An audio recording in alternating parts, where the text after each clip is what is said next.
Oh, America isn't a democracy. America is an oligarchy. It's a plutocracy. It's ruled by the rich, of the rich, by the rich, and for the rich.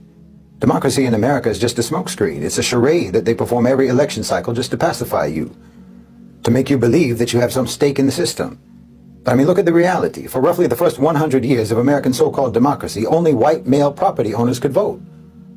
The so-called land of the free was built on the exclusion of the vast majority of its people from the democratic process. This gradually expanded to include all white males and then theoretically black males, but not in practice, in theory.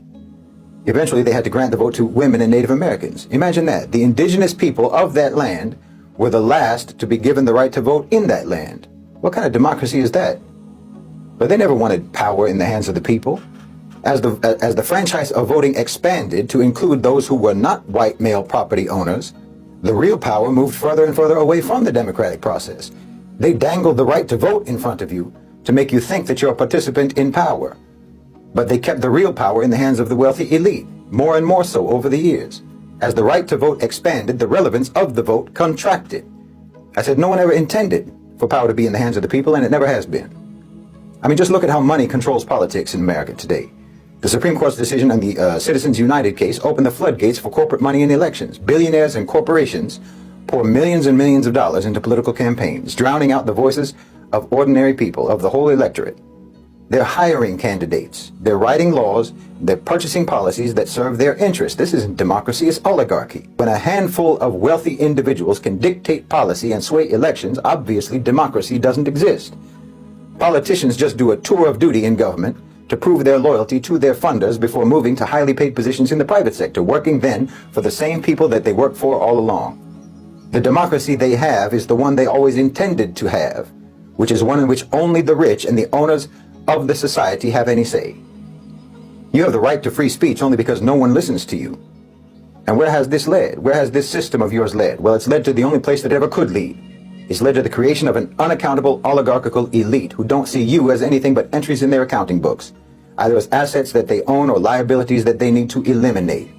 And through globalization, this nation within a nation, because that's all the rich are, just a nation within a nation, they became a global nation. They became an empire.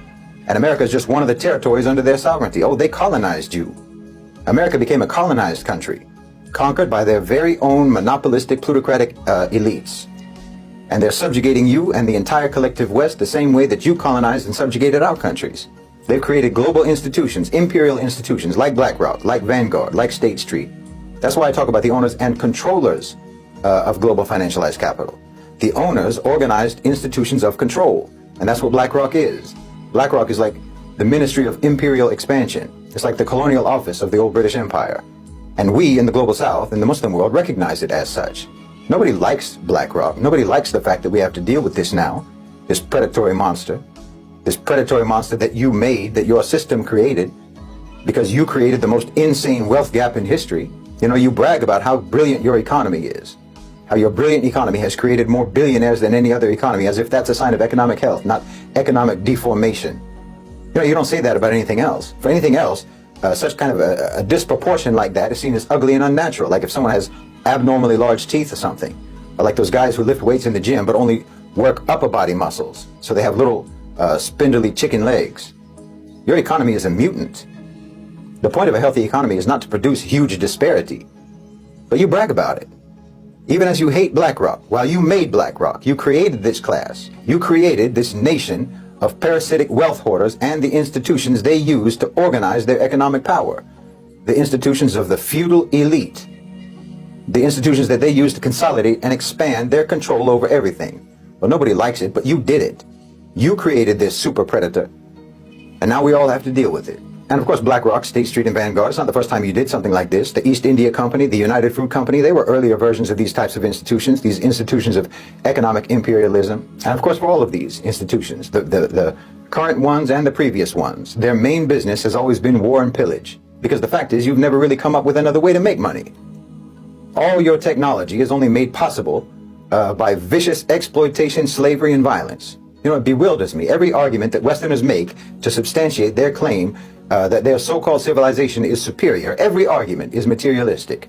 We have nice things. We invented all the technology of the modern world and so on. You don't realize that when you make that argument to the global south, well, we're living in the background where all that technology comes from. It comes from our minerals, our rare earths, our mines, our ravaged environments, and our subjugated labor. We're living in the part of the Apple logo where the bite is. So that doesn't impress anyone in Africa or Asia or Latin America. You have nice stuff. Yeah, we know how you got it. We know how you got it. And it wasn't by brilliance, it was by brutality. It was then and it is now. So you should really stop using that argument. It's self-incriminating.